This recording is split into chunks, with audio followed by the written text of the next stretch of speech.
Pan's Labyrinth was a movie made by, written by, directed by, and produced by Guillermo del Toro in 2006.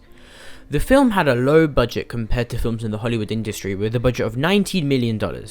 This film was nominated in the British Academy Film Awards for Best Production Design, Sound, Special Visual Effects, and won Best Makeup and Hair and Best Costume Design. All of these categories fall under the umbrella term of aesthetics. The movie starts off with the death of the main character, Ophelia, with a very desaturated green and grey colour scheme.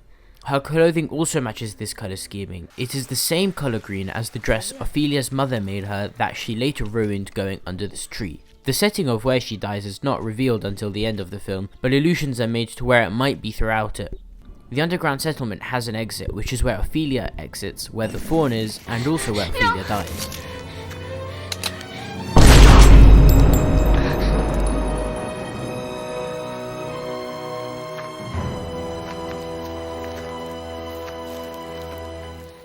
All of this is keeping the dull green-grey colour scheme. The outside or mortal world has a lot of saturation, adding life to the scene and everything in the scene. This is a theme that follows throughout the entire movie, where anything that could be considered magical has something slightly wrong with it in terms of oversaturation, undersaturation, or even in some cases just monochrome black and white. It's important for the viewer to be able to distinguish between what's real life and what is fictional. When Ophelia is first introduced to the fawn by the fairy, there is an obvious green hue, mirroring the earthy area that the fawn is in, and also mirroring the fawn himself, having a very earthy appearance. The patterns on the fawn are very aesthetically pleasing as they are symmetrical and spherical, which could be part of the reason Ophelia trusts him.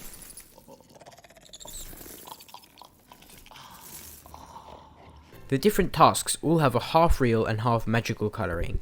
The plum tree task has saturated animals and good lighting on the creatures, but the background and setting itself is very dull, following a strict brown scheme. The pale man scene has more to unpack. Immediately noticeable is a red tint on everything in the room, enforcing the half magical and mystical theme, and half real theme. It's almost as if you are looking through blood. The scene pans on a series of paintings of the pale man terrorizing what appears to be children in different settlements. Then a pile of shoes is inserted into the scene.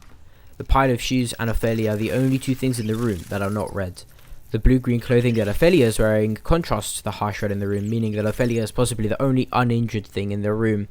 The pile of shoes, however, has a very dark connotations attached to them.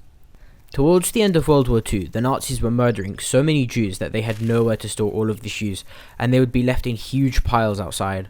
Linked with the paintings on the wall clearly showing violence towards children, this could be a connotation that the pale man is actually Hitler.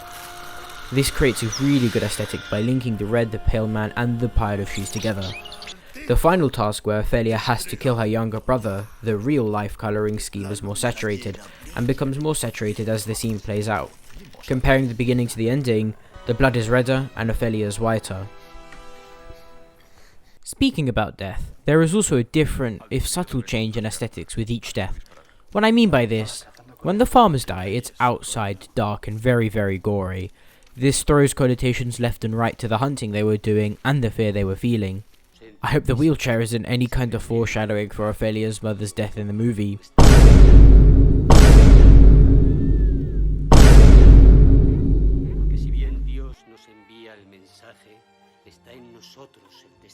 When Ophelia's mother dies, there is an orange tint to every scene where she is in the most pain, and also when her death is announced. The doctor looks like a butcher, as if he has killed Ophelia's mother. It's also a reference to the captain saying that he would like to save his son over his wife.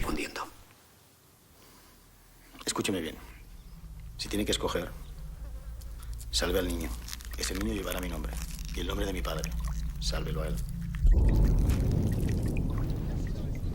The death of the Doctor is significant with aesthetics. First of all, it happens directly after the death of the Rebel, which has a red, black and brown aesthetic, which is usually the colours associated with mental illness and torture, which portrays the state that the Rebel was in. When the Doctor dies, it almost immediately starts raining, which changes how the viewer looks at the scene. The Doctor is grieving and the weather portrays that, but the Doctor can't grieve publicly in a fascist stronghold.